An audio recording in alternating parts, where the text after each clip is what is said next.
So మీరు ఏ point చెప్పి producer Maheshwar Reddy గారు కానీ మరి అశ్విన్ బాబు గారిని ఒప్పించారు? ప్రొడ్యూసర్ మహేశ్వర్ రెడ్డి గారు పూర్తి కథ వినలేదు. సార్ ఇలా ఇలా జరుగుతుంది, ఆ తర్వాత ఇలా అవుతుంది. ఆ పాయింట్ విని నాకు రెండో రోజు కాల్ చేశారు. మరి అశ్విన్ బాబు గారి రియాక్షన్ ఎలా ఉంది? Is always a student sort of thing. ఆయన అంటే తనలో ఉన్న బ్యూటిఫికేషన్ అది. అంతేనా? క్రికెట్ ప్లేయర్ కదా సార్. కుక్క కళ్ళు హీరోకి పెట్టడము, ఈ ట్విస్ట్ కానీ ఇది కానీ ఐడియా మీదేనా లేకపోతే మీ టీం వల్ల ఇది పాసిబుల్ అయిందంట? నేను దీని మీద 9 months నుండి రీసెర్చ్ చేస్తున్నా. ఓకే. ఎక్కడో 100 years ముందు నుండి ఉన్న మైత్రి వాళ్ళు మూవీ చూసిన తర్వాత వాళ్ళ రెస్పాన్స్ ఏంటి అసలు? పెట్రోల్ బ్యాంక్ తర్వాత చిన్న టీ బ్రేక్ లాంటిది వస్తారు కదా, వాళ్ళు బయటకు వచ్చి వాళ్ళు అంటే హనుమాన్ డైరెక్టర్ ప్రశాంత్ వర్మ గారు ఫస్ట్ ఇంటర్వల్ బ్యాంక్ పడంగానే లేచి నా వైపు తిరిగి. మూవీ రిలీజ్కి ముందు మాత్రం మీ ఇంటర్వ్యూస్ చాలా తక్కువ అనుకుంటా. టు బి ఫ్రాంక్, రియాలిటీ నా గురించి ఎవరికి తెలియదు. తెలియనప్పుడు తెలియనట్టుగా రియలైజ్ అయ్యి ఉండడం మంచిది. మూవీలో కొన్ని పాయింట్స్లలో బ్లాక్ బస్టర్ అవ్వాల్సిన సినిమా హిట్ దగ్గరే ఆగిపోయిందని అనిపించింది. 2 రకాల ఆన్సర్స్ చెప్తాను. ఇప్పుడున్న సినిమా స్ట్రాటజీ. ఈ మూవీకి గాను మీకు వచ్చిన ద బెస్ట్ కాంప్లిమెంట్? నా క్లోజ్ ఫ్రెండ్ ఈ కాల్ మీ ఫ్రమ్ బాపట్ల. ఇంటర్వ్యూలో బయటకు వచ్చి, రే పిచ్చి నాకు. Hi guys, welcome to I dream media. So రీసెంట్గా రిలీజ్ అయిన మన మూవీ శివం బజే సో ఎంత పెద్ద సక్సెస్ అయిందో కూడా మనందరికీ తెలుసు కదా. మరి ఒక డిఫరెంట్ కాన్సెప్ట్తో వచ్చి థియేటర్స్లో కూడా సక్సెస్ఫుల్గా రన్ అవుతున్న శివం బజే మూవీ డైరెక్టర్ అప్సర్ గారు మనతో పాటు ఉన్నారు. మరి ఈ మూవీ విశేషాలు ఇంకా బోల్డ్ ఎంత కూడా మనం ఆయన దగ్గర నుంచే తెలుసుకుందాం. మరి లేట్ ఎందుకు, ఆయన ఇక్కడ ఉన్నారు, ఆయనతోనే మాట్లాడదాం. హాయ్ అప్సర్ గారు. Hi friend and all I dream ప్రేక్షకులందరికీ, వ్యూవర్స్కి, సబ్స్క్రైబర్స్ అందరికీ hello and let's start sir. Yeah sir. So మొత్తానికి అయితే మీ ఫేస్లో అయితే ఒక హ్యాపీ, ఫుల్ సక్సెస్ఫుల్ మొత్తం మీ ఫేస్లోనే కనిపించేస్తుంది. హ్యాపీనెస్తో పాటు టైర్డ్నెస్ కూడా ఉంది. కంటిన్యూస్గా తిరగడం, థియేటర్స్ ఇదంతా. So you're very Cloud9. And మన శివం బజే మూవీ దాని గురించి మనం చాలా విషయాలు కూడా మాట్లాడుకుందాం. ఆల్రెడీ నేనైతే మూవీ రిలీజ్ అవ్వక ముందు మన అశ్విన్ బాబు కానీ దిగంగన గారితో కానీ వాళ్ళిద్దరితో మాట్లాడాను. సో కొన్ని విషయాలు ఏదన్నా లాగుదామని ట్రై చేసినా కానీ అస్సలు ఎక్కడ చిన్న పాయింట్ అనేది కూడా లీక్ అవ్వలేదు. కానీ ఒక యూనిక్ కాన్సెప్ట్తో కూడా మీరు ఈ మూవీ అనేది కూడా చేశారు. సో ఆ కాన్సెప్ట్ అంటే ఇంటర్వెల్ పాయింట్లో ఆ ట్విస్ట్ అనేది తెలిసిన తర్వాత ప్రేక్షకుల దగ్గర నుంచి వస్తున్న రెస్పాన్స్ కానీ, మీ అప్లాస్ అంటే మీకు వస్తున్న ప్రైజింగ్ కానీ మీకు ఎలా అనిపించింది? నాకు మోస్ట్ ఎనర్జెటిక్ కామెంట్ ఏంటంటే, one of my known producer from Telugu film industry, ఆయన సినిమా ఏదో వీకెండ్లో ఏదో ఉంటే చూద్దామనే ఉద్దేశంతో వెళ్ళి ఇంటర్వెల్ బ్యాంక్కి కాల్ చేశారు నాకు. నా నంబర్ సమ్వేర్ ఎక్కడో తీసుకొని చేసి, నేను సినిమా ఓకే గంధర్వ చూసిన తర్వాత I have opinion on you, but ఇది చూసిన తర్వాత was mind blowing. Interval bank అంటే సార్ ఎలా చెప్తున్నావు, అది ఏం చేయబోతున్నావు, అది ఎలా అవుతుంది పాసిబిలిటీ అని ఈజ్ ఆస్క్ మై క్వశ్చన్స్ అడుగుతున్నారు.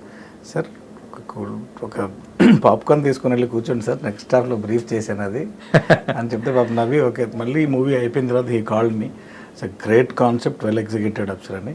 సో ఇట్ వాజ్ ఇంటర్వెల్ బ్యాంక్లో కాల్స్ వచ్చాయి ఎక్కువ, నాట్ ఓన్లీ ఆయన దగ్గర నుండి కాకుండా ఫ్రెండ్స్ దగ్గర నుండి ఇంకా చాలామంది దగ్గర. క్యూరియాసిటీ ఆపుకోలేక నా నంబర్ నేనంటే ఎవరో తెలిసిన వాళ్ళు ఫోన్ చేసిన వాళ్ళు ఉన్నారు నాకు. So that was going very fine in theatres. And ఇంకోటి ఏంటంటే కుక్క కళ్ళు హీరోకి పెట్టడము, ఈ ట్విస్ట్ కానీ ఇది కానీ ఏదైనా కానీ ఒక ట్విస్ట్ అనేది వచ్చిన తర్వాత చాలా మూవీస్ ఫెయిల్ అయ్యేది ఏంటంటే దాన్ని జస్టిఫికేషన్ అయ్యేటట్టు నెక్స్ట్ అంటే విడమర్చి చెప్పడం మాత్రం అది ఫెయిల్యూర్ అవుతుంటారు. కానీ ఇక్కడ మాత్రం మీరు చాలా నీట్గా చెప్పారు, అది కూడా తక్కువ టైంలో. How is it possible? అంటే ఐడియా మీదేనా లేకపోతే మీ టీం వల్ల ఇది పాసిబుల్ అయిందంట? నేను దీని మీద 9 months నుండి రీసెర్చ్ చేస్తున్నా. ఓకే. అంటే ఏదైనా పాయింట్ అథెంటికేటెడ్గా చెప్పాలంటే, ఇప్పుడు సినిమాటిక్ లిబర్టీస్ 100% తీసుకొని చేసిన సినిమాలు ఉన్నాయి, కంప్లీట్ అవుట్ అండ్ అవుట్ దేవుడి మీద డిపెండ్ అయిపోయి, దేవుడి మీద భారం వేసి చెప్పేసిన సినిమాలు ఉన్నాయి. ఆ నెరేటివ్ వేరేగా ఉంటుంది. ఇప్పుడు ఇక్కడ మనం చెప్పాలనుకుంటుంది జీనో ట్రాన్స్ప్లాంటేషన్ పాసిబిలిటీస్. ఒక సందర్భం ఇలాంటిది ఏర్పడితే ఆ తర్వాత లైఫ్ ఏమవుతుంది, అసలు ఆ సందర్భానికి మనం జస్టిఫికేషన్ ఏమి ఇస్తున్నాం అనేది అథెంటికేటెడ్ ఇన్ఫర్మేషన్ కావాలి. మీరు చూస్తే అందులో ఉన్న ఇన్ఫర్మేషన్స్ లైవ్ ఇన్సిడెంట్స్తో సహా ఇచ్చాను, ఆల్రెడీ జరిగిన ఇన్సిడెంట్స్, ఎక్కడో 100 years ముందు నుండి ఉన్న డీటెయిల్స్ అన్నీ తీసి. Then I spoke to SMEs, subject matter ఎక్స్పర్ట్స్తో మాట్లాడి ఇది ఎంతవరకు ఏమేమి అంటే అందులో నా మెడికల్ కోర్ వాల్యూస్, అందులో యూజ్ చేసిన వర్డ్స్, ఇప్పుడు ఆ మురళీ శర్మ గారు చెప్పిన వర్డింగ్స్ కానీ ఇవన్నీ దగ్గరగా నిజానికి దగ్గరగా తీసుకెళ్ళి ఏదైతే గ్యాప్ ఉందో దాన్ని యాజ్ యూజువల్లీ దేవుడు కాపాడుకున్నాడు అంటారు కదా, అలా శివుడు వచ్చి కాపాడుకున్నాడు. ఓకే. కానీ ఆ ఎక్స్ప్లెనేషన్ కానీ అన్నీ చాలా బాగా నచ్చాయి. మూవీ అయితే చాలా సక్సెస్ఫుల్గా రన్ అవుతుంది. కానీ ఇంకా ఈ మూవీ గురించి మాట్లాడుకుంటే, సో ఎవరైనా కానీ ఒక డైరెక్టర్ ఒక పాయింట్ చెప్పితే, అంటే ఫస్ట్ ఫుల్ నెరేషన్ అనేది కూడా ప్రొడ్యూసర్కి కానీ హీరోకి కానీ ఇవ్వరు. సో ఫస్ట్ అవుట్లైన్ అనేది చెప్పేసి చెప్తారు. సో మీరు ఏ పాయింట్ చెప్పి ఫస్ట్ మన ప్రొడ్యూసర్ మహేశ్వర్ రెడ్డి గారు కానీ మరి అశ్విన్ బాబు గారిని ఒప్పించారు? ప్రొడ్యూసర్ మహేశ్వర్ రెడ్డి గారు పూర్తి కథ వినలేదు. సార్ ఇలా ఇలా జరుగుతుంది, ఆ తర్వాత ఇలా అవుతుంది, ఆ పాయింట్ విని నాకు రెండో రోజు కాల్ చేశారు. కేఫ్ కాఫీ డే ఇక్కడ జూబ్లీ హిల్స్లో వెళ్ళాను.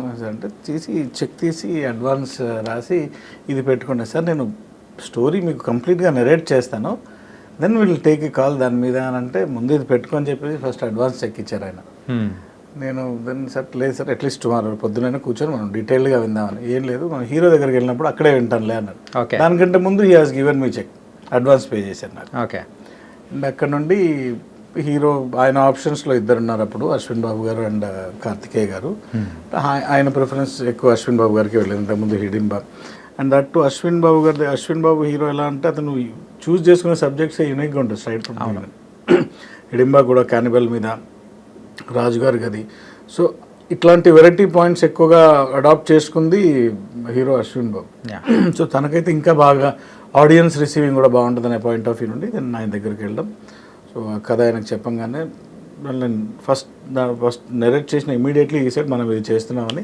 రెండో రోజు పొద్దున్నే ఓంకార్ గారు విన్నారు.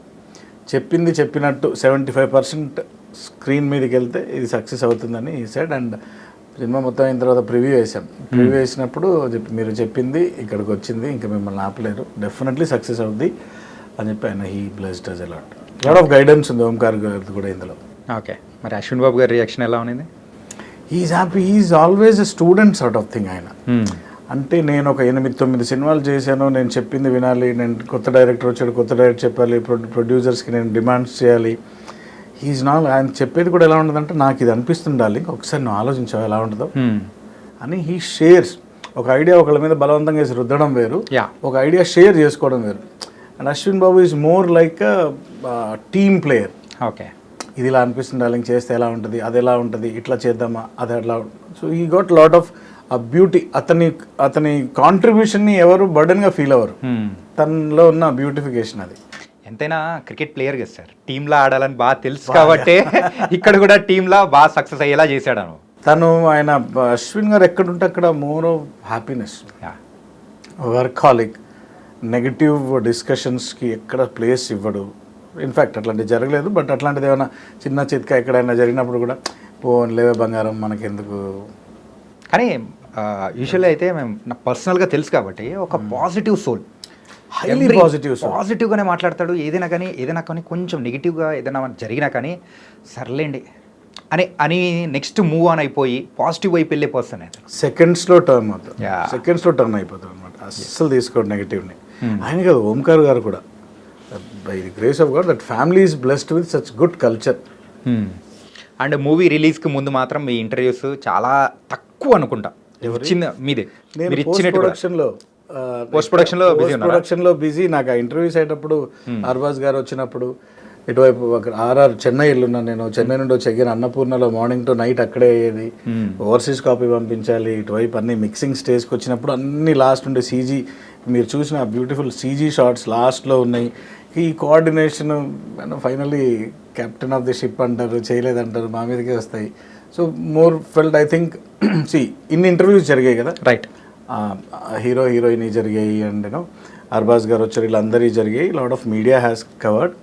సో పుట్ టుగెదర్ ఈ ఫుటేజ్ అంతా కలిపి ఒక 100 hours వేసుకుందాం, లెట్ us say. సో ఈ 100 hours దేన్ని ప్రమోట్ చేస్తున్నాయి? మూవీనే, శివం భజే. ఈ 100 hours ఏమంటున్నాయంటే 1st August రోజు 2 hours బ్యూటిఫుల్ కట్ అబ్జర్వ్ చేసాడు, అది చూడండి అంటున్నాయి. Okay. So put together everything is pointing towards my movie. I believe కి నేనున్నా లేకపోయినా నా టీం అక్కడ ఉంది. Sir intense was to promote the movie. Right. So నా ప్రెజెన్స్ కంటే ఎక్కువ the faces which public knows, అది వెళ్ళడం ఇంపార్టెంట్. ఇప్పుడు ఇది రిలీజ్ అయిన తర్వాత అప్పుడు మెల్లిగా now my name has started అర్నింగ్కి కొద్ది క్రెడిట్స్ ఎర్న్ చేస్తుంది. టు బి ఫ్రాంక్, రియాలిటీ నా గురించి ఎవరికి తెలియదు. సో తెలియనప్పుడు తెలియనట్టుగా రియలైజ్ అయ్యి ఉండడం మంచిది. కానీ ఒక విషయం చెప్పనా, సో ఈ కాన్సెప్ట్ అనేది చూసిన తర్వాత ఎవరైనా కానీ అరే భలే తీశాడు అంటే భలే యాక్ట్ చేశారు అని అది వేరే వస్తుంది. కానీ భలే తీశాడు అని చెప్పేసి డైరెక్టర్ని గుర్తు తెచ్చుకుంటారు. సో ప్రేక్షకులు కూడా అరే ఆ డైరెక్టర్ ఎవరు అని అంటే వాళ్ళు ఎవరా అని వెయిట్ చేస్తున్నారు అనమాట. ఆ క్యూరియాసిటీ అయితే ఉంది. ఖచ్చితంగా అండ్ మీకు ఇంకో విషయం కూడా చెప్పాలి. My first movie was Gandharva. Right. Anti ageing మీద, ఒక మనిషి ఏజ్ 25 yearsలో లాక్ అయితే ఏమవుతుంది, అతని వైఫ్ 68 yearsలోకి టర్న్ అయింది, కొడుకు 50 years. ఆ కాన్సెప్ట్లోది ఇప్పుడు దాని సెర్చ్ ఎక్కువైంది గంధర్వాది ఈ లాస్ట్ 3-4 daysలో. గంధర్వాకి వెళ్ళి ఇప్పుడు అమెజాన్లో again they are watching Gandharva. So this is helping again my previous movie also.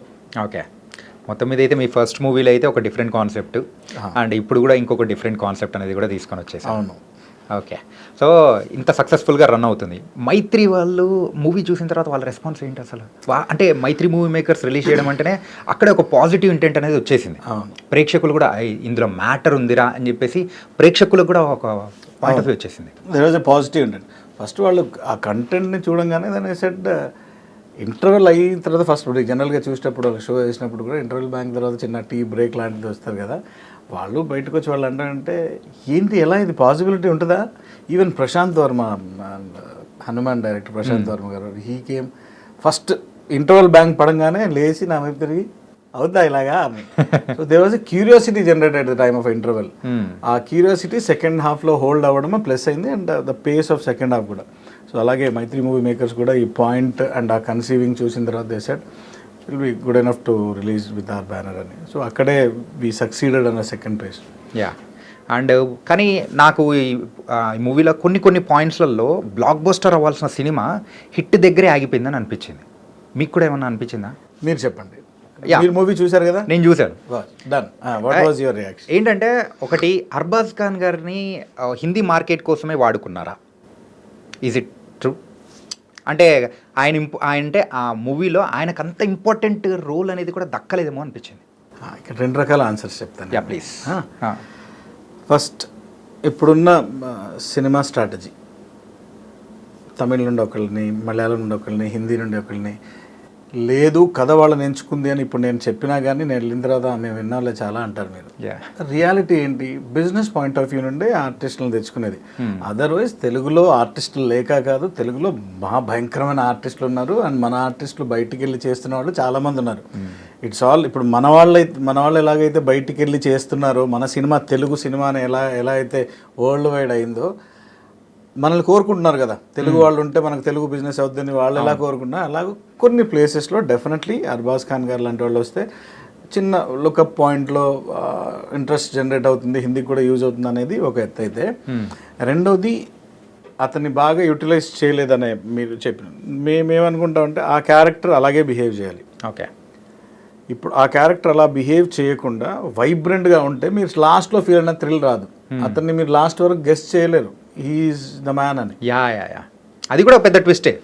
ఆ ట్విస్ట్ని ఎంజాయ్ చేయరు మళ్ళీ మీరు. ముందే ఓపెన్ అతను కొద్దిగా ఇదిగా కోపంగా ఉంటాయి. అట్ ద సేమ్ టైం ఇక్కడ సిచ్యుయేషన్స్ ఆర్ విలన్, ఆ క్యారెక్టర్ విలన్ కాదు. ఓకే, సిచ్యుయేషన్ ఏంటి? కాన్స్పిరసీ కదా. ఆ కాన్స్పిరసీయే డ్యామేజ్ చేయబోతుంది. వీళ్ళందరూ కలిసి ఆపాల్సింది కాన్స్పిరసీని కాబట్టి ఒక ఇండివిజువల్కి ఇంపార్టెన్స్ ఇవ్వలేదు మనం. కాన్స్పిరసీ వర్సెస్ శివ, ఈ రెండిటి ఫైట్లో ఇవన్నీ క్యారెక్టర్స్. ఇక్కడ హీరో అశ్విన్ బాబు కానీ, దిగంగన కానీ, అర్బాజ్ గారి, ఇవన్నీ చిన్న characters. Script written by lord Shiva. So నేను ఈ క్యారెక్టర్ ఇంపార్టెన్స్ కంటే ఈ క్యారెక్టర్స్ ఇంపార్టెన్స్ని ఎక్కువ నమ్మాను అందులో. అండ్ ఇంకొకటి ఏంటంటే, సో అంటే కొన్ని శత్రు దేశాల వాళ్ళు మన మీద ఒకటి చేస్తూ ఉన్నారు, సో నెగిటివ్గా చేస్తూ ఉన్నారు. సో ఆ విషయంని కూడా ఇంకొంచెం ఎలాబరేట్ చేసి చెప్పినంటే ఇంకా బాగుండేదని కూడా నాకు అనిపించింది as a normal point of view. Perceptional ఎట్లా అంటే, నేను ఆ కథని ఒక పెట్రియాటిక్ థీమ్లో తీసుకెళ్ళుంటే, నెరేటివ్ అలా ఉంటే, నా మేజర్ కంటెంట్ సబ్జెక్ట్ ఉంది కదా, వచ్చి జీనో ట్రాన్స్ప్లాంటేషన్ అని, ఇందులోకి రాలేము. మేము అదే ఆలోచించాం, అలా వెళ్తే ఎలా ఉంటుంది. దీనికి ఒక 4-5 లేయర్స్ వేసుకున్నాం. ఓకే, ఒకవేళ డాగ్ పాయింట్ ఆఫ్ వ్యూ నుండి కంప్లీట్గా ఎలా ఉంటుంది, ఇంకా రకరకాల పాయింట్స్ వేసుకున్నాం. కానీ బట్ ఒకటి తీసుకుంటే రాక్షసుడు రిఫరెన్స్ వస్తుంది, ఇంకోటి తీస్తే ఇంకోటి ఏదో రిఫరెన్స్ వస్తుంది, మిక్స్ మర్జ్ అవుతుంది. అందుకనే we thought this is the best narrative. ఇందులో ఒక ప్రాబ్లం సాల్వ్ చేసేవాడు, వీళ్ళిద్దరు ఈ ప్రాబ్లం సాల్వ్ అయ్యేటప్పుడు మధ్యలో వచ్చిన క్యారెక్టర్స్ ఏంటి అనే పాయింట్ మీద వెళ్తూ xeno transplantation is major point. ఇందులో నా ప్లాటే అది. ఒకవేళ అవుట్ అండ్ అవుట్ పెట్రియాటిక్ దానికి వెళ్తే దెన్ మీకు ఆ బార్డర్స్ అని ఆ ఫైట్ అక్కడ మళ్ళీ హీరోని తీసుకెళ్ళి ఏదో క్యారెక్టర్లో ఆర్మీ వాడిని చేయడం, లేకపోతే బార్డర్ దగ్గర ఏదో పిక్నిక్ వెళ్ళడం, అక్కడికి వెళ్ళినప్పుడు గొడవలు జరగడం, ఆ నెరేటివ్ మళ్ళీ సెపరేట్గా వెళ్ళిపోద్ది. అది కాదు కదా మన మెయిన్ ప్లాట్, అది కాదు. సో థాట్ ఉంటే ఒక వార్ ఫుటేజ్ని చూడడం అనేది ఒక కామన్ ఆడియన్గా ఆర్మీ శత్రువులకు అగేన్స్ట్గా ఫైట్ చేయడం ప్రతి ఇండియన్ చూడాలనుకునే కోరిక. బట్ మన ప్లాట్ అది కాదు యాక్చువల్లీ. సో దట్స్ ఇందులోనే ఉన్నాం. కానీ నిజం సార్, అంటే మీరు చెప్పిన తర్వాత మాకు అర్థమైంది అనమాట. ఏంటంటే ఈ డౌట్ అనేది నాకు రాలేదు. ఏంటంటే నేను కామన్ పీపుల్తో కూర్చొని చూస్తున్నప్పుడు మొత్తం అయిన తర్వాత లేచి వచ్చేటప్పుడు అరే వార్ సీన్స్ కూడా ఉంటే ఇంకా బాగుండేది కదా, ఆ ఇండియా చైనా అంటే పాకిస్తాన్ ఇట్లా పెట్టినప్పుడు ఇంకొంచెం ఉంటే బాగుండేది కదా అంటుంటే నేను జస్ట్ వినేసి ఇప్పుడు మీ దగ్గర ప్రొవైడ్ చేస్తున్నాను అనమాట. కానీ మీరు చెప్పింది కరెక్టే, ఆ పాయింట్ నుంచి బయటికి వెళ్ళిపోతారని కరెక్ట్గా చేశారు. అండ్ ప్రెజెంట్ అయితే మూవీ చాలా సక్సెస్ఫుల్గా రన్ అవుతుంది. థియేటర్స్ కూడా ఎక్కువ అవుతున్నాయి, థియేటర్స్ కౌంట్ పెరిగిందనమాట. సో ఇది మీరు యాజ్ ఎ డైరెక్టర్గా వింటూ ఉంటే ఇంకా హ్యాపీ అనిపించింది కదా? చాలా చాలా హ్యాపీగా ఉంది. ఈరోజు మార్నింగ్ 9:35కి మనం ఒక డిస్ట్రిబ్యూటర్ కాల్ చేసి ఇటు కూడా పెరిగాయండి, మాకు థియేటర్స్ 6 థియేటర్స్ పెంచారు అది. Okay, happy for that. Theatres పెరుగుతున్నాయంటే నాకు లీడ్లో పాజిటివ్ రెస్పాన్స్ ఉంటే రెస్పాన్స్. నిన్న నైట్ కూడా దేవర్ 60% ఆక్యుపెన్సీ నైట్ షోస్కి. ఫస్ట్ షో నుండి సండే అయితే మ్యాసివ్ కలెక్షన్స్ బాగున్నాయి. మీరు బుక్ మై షో ఓపెన్ చేస్తే నేను చెప్పిన దానికి మ్యాచ్ అయిపోద్ది. అవును సార్, అది కరెక్ట్గానే అవుతుంది. ఇప్పుడు నేను ఎంత చెప్పినా కానీ then all digital informations are very easy to collect nowadays, తెలిసిపోతాయి. అండ్ August 2 అనేది ఒక fancy date for the films. ఏంటంటే ఆ డేట్లో రిలీజ్ చేయాలని చెప్పి చాలా మూవీస్ అనేది కూడా ఈవెన్ లాస్ట్ మినిట్లో ఎంటర్ అయినట్టు ఉన్నాయి. ఇన్ని పోటీ మధ్యలో మన మూవీ వస్తుందని అంటే ఇంత ముందుకు రాగలుగుతుంది, ఇంత సక్సెస్ అవుతుందని మీరు ఎక్స్పెక్ట్ చేశారా? ఏదో ఒక పాయింట్లో మీకు కొంచెం భయం కానీ అరే ఇంకో డేట్ మార్చుకుందామని అట్లా ఏమైనా అనిపించిందా? యాక్చువల్లీ మేము వచ్చింది August 1కి. August 1కి వచ్చాము. August 2 Friday as usually. అయితే మాకు మా పోస్ట్ ప్రొడక్షన్ కాన్స్టెంట్స్ వల్ల కానీ అండ్ మేజర్ ఆర్టిస్ట్ల అవైలబిలిటీస్ వల్ల కానీ ప్రీ రిలీజ్ చేయలేకపోయాం మేము.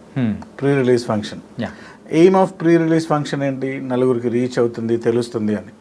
సో ఈ విషయంలో స్ట్రాటజిక్గా మా ప్రొడ్యూసర్ ఆయన చేసింది ఏంటంటే ఒకరోజు ముందు రిలీజ్ చేద్దాం, అన్ని థియేటర్స్లో అదే ప్రీ రిలీజ్ అనుకుందాం మనం.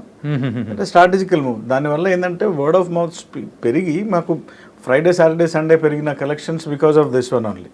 సో ఆ స్ట్రాటజిక్ మూవ్లో production house played a vital role. బాగా చేశారు. ప్రీ రిలీజ్ ఫంక్షన్ చేస్తే ఇక్కడే చేస్తాం, బట్ ఆ రోజు అన్ని థియేటర్స్లో ప్రీ రిలీజ్ ఫంక్షన్ లాంటిదే కదా. కానీ మొత్తం మీద అయితే అశ్విన్ బాబు గారి బర్త్డే ప్రెజెంట్ మాత్రం సూపర్గా ఇచ్చారు. ఆయన బర్త్డే ఆ రోజే, ప్రొడ్యూసర్ బర్త్డే ఆ రోజే, ప్రొడ్యూసర్ ఇద్దరు బర్త్డేస్ ఆ రోజే. ఓకే, బాగా సెలబ్రేట్ చేసుకున్నారు. సో ఈ మూవీకి గాను మీకు వచ్చిన ద బెస్ట్ కాంప్లిమెంట్ కాంప్లిమెంట్ అయినా కానీ మరి ఇండస్ట్రీ నుంచి అయినా కానీ ఒకటి అస్సలు ఎక్స్పెక్ట్ చేయండి దట్ వాస్ వండర్ఫుల్ అని అనిపించింది? నా క్లోజ్ ఫ్రెండ్ ఈ కాల్ మీ ఫ్రమ్ బాపట్ల ఇంటర్వ్యూలో బయటకు వచ్చి రే పిచ్చిన ఏంటా ఇది ఇలా అవుతుందిరా అని చెప్పి కాల్ చేశాడు కదా. That was a shock moment. అంటే వాడినంత ఎగ్జైట్ చేసింది. ఆ ఎగ్జైట్మెంట్ ఆఫ్ పీపుల్ ఇంటర్వెల్లో బయటకు వచ్చి అసలు ఇదేంటి అని. ఎక్కువ ఇంటర్వెల్ బ్యాంక్లోనే కాల్స్ వచ్చేసాయి నాకు.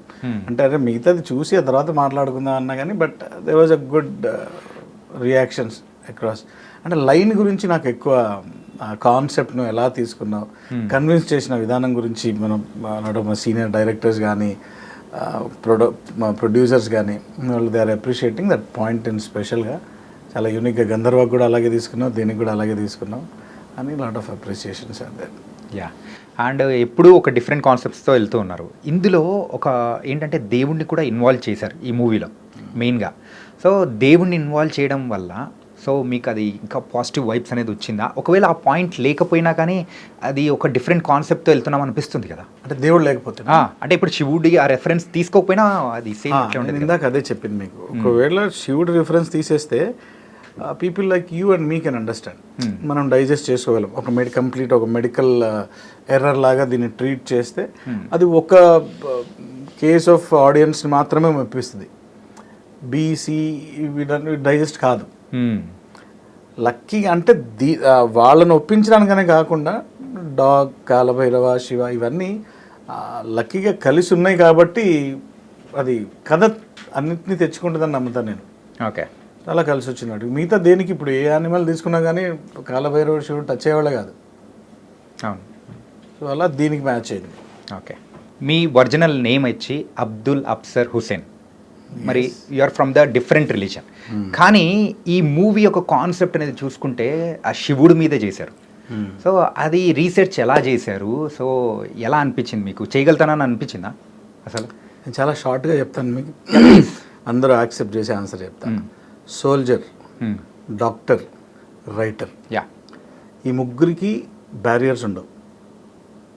ఈ ముగ్గురికి కులమతాలతో సంబంధాలు ఉండవు. ఒప్పుకుంటారా ఈ మూడింటికి? సోల్జర్ నేను ఓన్లీ హిందువులనే కాపాడుతానని అక్కడ నిలబడితే కుదరదు. అలాగే ముస్లిం సోల్జర్ నేను ముస్లిమ్స్నే కాపాడుతాను, హిందూస్ని కాపాడుతాను అంటే కుదరదు. డాక్టర్ కూడా అలాగే క్యాస్ట్ చూసి ట్రీట్మెంట్ చేయడు డాక్టర్, మనిషిని చూసి ట్రీట్మెంట్ చేస్తాడు. రైటర్ కూడా అంతే, ఏ కార్నర్లోకైనా వెళ్ళి రాసుకోవచ్చు. సో ఆ రైటర్కి ఉండే లిబర్టీస్ తను నాలో ఉన్న రైటర్ అన్ని కులాల గురించి మతాల గురించి నేర్చుకున్నాడు. Being a Abdul Afsar Hussain, I love all my tea my Allah. నాలో ఉన్న ఒక రైటర్ అందరినీ ఇష్టపడతాడు. అండ్ తప్పే ఉంది ఇప్పుడు నాది నేను నమ్ముతూ మీది నమ్మితే నాకు వచ్చే నష్టమే ఉంది? తప్పేం లేదు.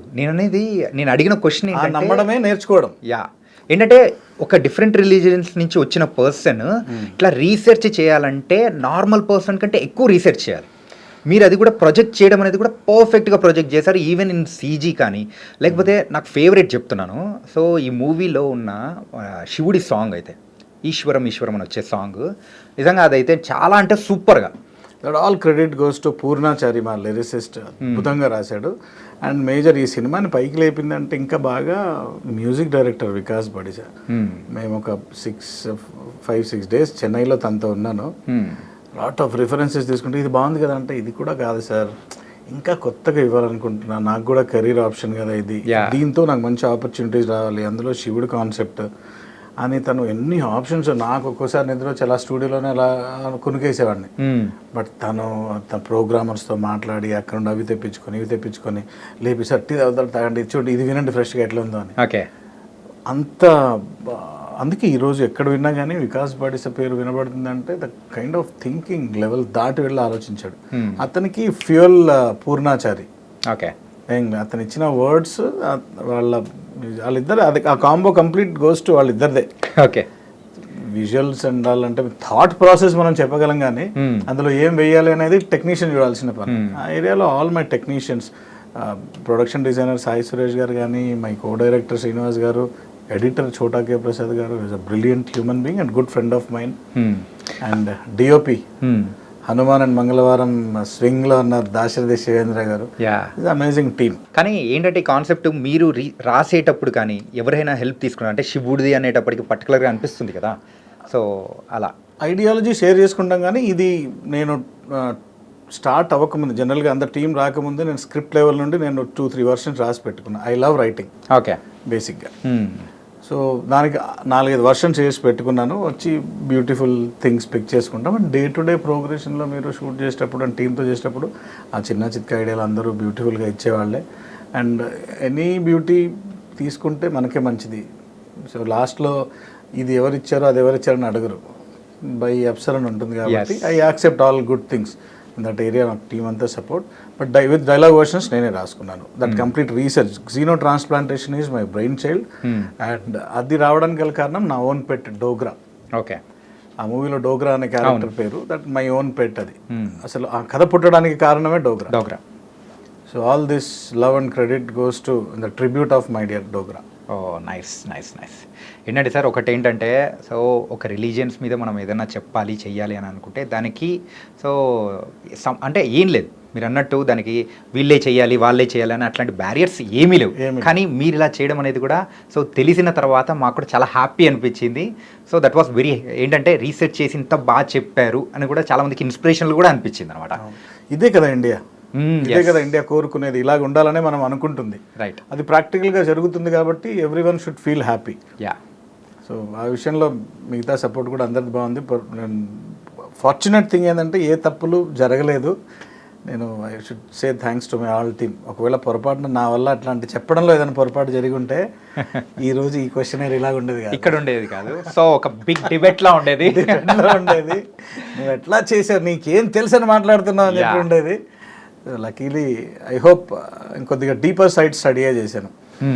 రామాయణం గురించి కానీ, క్యారెక్టర్స్ గురించి కానీ, అన్న కథలు, మన దగ్గర ఉన్న ఉపనిషత్తులు కానీ, ఋగ్వేదాల గురించి కానీ డీపర్ సైడ్లో చేయడం వల్ల శివుడికి ఉన్న 108 పేర్ల గురించి సంబంధించిన ఆ పేర్లు ఎలా వచ్చాయి, ఎందుకు వచ్చాయి అనే స్టడీస్ చేస్తూ ఇలాంటి క్యారెక్టర్స్ని తీసుకొచ్చి మనం మర్జ్ చేసుకోగలిగితే the lot of super heroes with in our scriptures ఉన్నాయి. దీన్నే తీసుకుని వెళ్ళి హాలీవుడ్ వాళ్ళు సరదాగా చేసుకుంటున్నారు. మీకు అవెంజర్ సిరీస్ అంతా మనమే, మనం కాకపోతే దూరం ఉన్న కొండలు నునుపుగా ఉంటాయి, బాగుంటాయి కాబట్టి మనం అక్కడ ఎంజాయ్ చేస్తాం. ఇది ఇక్కడ జరగాలంటున్నాను. పీపుల్ ఆల్సో రియలైజింగ్ ఏంటంటే ఇక్కడి నుంచే తీసుకెళ్లారు కాబట్టి ఇక్కడి కూడా బాగా చూడాలని కూడా పీపుల్ కూడా బాగా చూస్తున్నారు కూడా ఇక్కడ వచ్చే మూవీస్ ని. Doctor multiverse, doctor strange the multiverse వచ్చింది. మల్టీవర్స్, ఈ మల్టీవర్స్ గురించి ఎప్పుడో ఎన్నో రకాలుగా చెప్పున్నాయి. రీసెంట్గా మన కల్కిలో ఒక ప్లేస్ గురించి చెప్పారు, శంబాలా. నాకు తెలిసింది అది నిజం, ఎంతవరకు నిజమో. శ్రీకృష్ణుని కలవడానికి బ్రహ్మ వెళ్తే గేట్ దగ్గర ఉన్న సెంటర్ అంటే ఎక్కడ నుండి వచ్చాను అని, శ్రీకృష్ణుని కలవ నేను ఆయన బ్రహ్మ అని అంట. ఏ లోకానికి బ్రహ్మ నువ్వు అని. మేము ఇలా అడుగుతున్నావు నువ్వేంటని మీ శ్రీకృష్ణుని కలిసిన తర్వాత ఆపుకోలేక బ్రహ్మ అడిగాడంట. అదేంటి ఏ లోకానికి బ్రహ్మ అడుగుతున్నావు అంటే అప్పుడు ఆయన చిన్న చూపిస్తే అటువై వేరే చూపిస్తే ఎంతోమంది బ్రహ్మలు ఉన్నారంట అక్కడ. 1000 తరాల బ్రహ్మలు, 10 తరాల బ్రహ్మలు ఇలా ఉన్నారంట. ఒక్క లోకానికి చాలా మల్టీవర్స్ ఉన్నాయి. ఈ కాన్సెప్ట్ మన కథల్లో ఉంది ఆల్రెడీ. ఇక్కడి నుంచి మల్టీవర్స్. ఇప్పుడు శ్రీరాముడిని వెళ్ళనివ్వనప్పుడు ఆంజనేయుడు వెళ్ళనివ్వలేదు అవతారం చాలించినప్పుడు. సరే నాకు ఉంగరం పడేసి వెతుక్కొని రమ్మంటే లోపలికి వెళ్తే కుప్పలు ఉన్నాయంట ఉంగరాలు. అంటే ప్రతి యుగంలోనూ, ప్రతి కాలంలోనూ, ప్రతి దీంట్లోనూ ఒక ఆంజనేయుడు ఉన్నాడు, ఒక రాముడు ఉన్నాడని. So all these multiverse stories been taken from our books అంటున్నాను నేను. ఓకే. సో మన బుక్స్ని మనం చదువుకొని రిఫరెన్సెస్ తీసుకుంటే తప్పులేదు. మొత్తానికైతే పురాణాల్లోనే బోల్డ్ అని స్టోరీస్ వస్తాయని కూడా మీరు చాలా సూపర్గా చెప్పారు. నిజంగా సూపర్ సార్. మొత్తానికైతే శివం బజేని చాలా సూపర్గా చూపించారు, అందరూ బాగా ఎంజాయ్ చేస్తున్నారు థియేటర్లో. అండ్ కానీ మనము ఇంటర్వ్యూ క్లోజ్ చేసే ముందు నాకు పర్సనల్గా అనిపించింది ఏంటంటే, సో శివుడి రెఫరెన్స్ వచ్చే ఆ CGI కానీ సో అన్నీ నిజంగా మైండ్ బ్లోయింగ్ అనిపించింది. సో ఆ వర్క్ ఎన్ని డేస్ పట్టింది, ఎలా చేశారు? 4 to 5 months పట్టింది అది. 4 to 5 months. హరి అని తను మంచి టెక్నీషియన్, అఫ్ కోర్స్ అతను డైరెక్ట్ కూడా చేయబోతున్నాడు. ఆ పర్టికులర్ పోర్షన్కి సంబంధించిన క్రెడిట్ ఇవ్వాలంటే ప్రొడ్యూసర్కి ఇవ్వాలి. ఎందుకంటే మేము 2-3 రకాలుగా క్లైమాక్స్ షూట్ చేసుకున్న తర్వాత కొన్ని లైవ్గా చేద్దామంటే CGలో చేసి బాగుంటాయి అని చెప్పేసి మేము కాన్సెప్ట్ అంతా డిస్కస్ చేసుకొని అలా ఈ లోపల నుండి వెళ్ళే రిఫరెన్స్ ఇచ్చిన తర్వాత ఇప్పుడు అర్జెంట్గా చేయించాలి ఆ పని. కాస్టింగ్ చూస్తే గట్టిగా వచ్చింది, బడ్జెట్ చూస్తే సరే ఎందుకు అవసరమా, మనం ఆల్రెడీ 2 చేస్తున్నాం కదా, ఎందుకంటే లేదు మనం దీనికి ఇదే పెడదామని చెప్పేసి ఆ కాల్ తీసుకుంది ప్రొడ్యూసర్. ఓకే. తీసుకుని ఖర్చు ఎంతైనా పర్లేదు మనం ఇదే చేద్దామని. కాన్సెప్ట్ అందరికీ నచ్చింది, బట్ ప్రైజింగ్ బడ్జెట్ దగ్గర డెసిషన్ తీసుకుంది గట్స్ ఉన్న producer Maheshwar Reddy Mouli. Is very good. So ఆయనకి ఇంకా సక్సెస్లు కూడా బోల్డ్ అన్ని కూడా వస్తాయి, మీకు కూడా వస్తాయి. కానీ ఆ లాస్ట్ శివుడిని చూసేటప్పుడు అయితే నాకు అంజీ మూవీలో అది ఆ రెఫరెన్స్ గుర్తు వచ్చేసింది, ఆ కలరింగ్ ప్యాటర్న్ కానీ ఎవ్రీథింగ్. దట్ వాస్ నైస్ నిజంగా సార్. మొత్తానికైతే ఒక డిఫరెంట్ కాన్సెప్ట్తో వచ్చారు, అలాగే శివుణ్ణి కూడా చాలా అద్భుతంగా చూపించారు. సో మీకున్న నాలెడ్జ్కి కానీ everything we have to say hats off to you. And ఇలాగే బోల్డ్ అని సక్సెస్ అనేది కూడా సాధించాలి. శివం బజీ ఇలాంటి బోల్డ్ అని మూవీస్ అనేది కూడా మీ దగ్గర నుంచి రావాలి, సక్సెస్తో ఈ ఇండస్ట్రీని కూడా ముందుకు తీసుకెళ్ళాలి. Thank you very much. అందరు ప్రేక్షకులందరి దగ్గరలో శివం బజే థియేటర్స్లో ఉంది, ఇంకా కొన్ని థియేటర్స్ పెరుగున్నాయి. పెట్ లవర్స్ ఇంకా ఎక్కువ చూస్తున్నారు. అండ్ జనరల్ అందరు ఆడియన్స్కి ఎలాంటిది కావాలో అన్ని రకాలుగా అందులో కంటెంట్ ఉంది. మీ దగ్గరలో ఉన్న థియేటర్స్లో శివం బజే చూడండి, డెఫినెట్లీ మిమ్మల్ని సర్ప్రైజ్ చేస్తుంది. Thank you very much. Thank you so much sir. So మొత్తానికైతే శివం బజే మూవీ అయితే చాలా సక్సెస్ఫుల్గా ఒక యూనిక్ కాన్సెప్ట్తో ప్రేక్షకుల మనసులను కూడా గెలుచుకుంటుందన్నమాట. సో మీరు ఎవరైతే చూడలేదో సో వాళ్ళు కూడా థియేటర్కి వెళ్ళి శివం బజే మూవీని చూసి ఎంజాయ్ చేయండి. సో మరొక ఇంటర్వ్యూతో మళ్ళీ కలుద్దాం. అంతవరకు take care. This is your Chanakya. See you.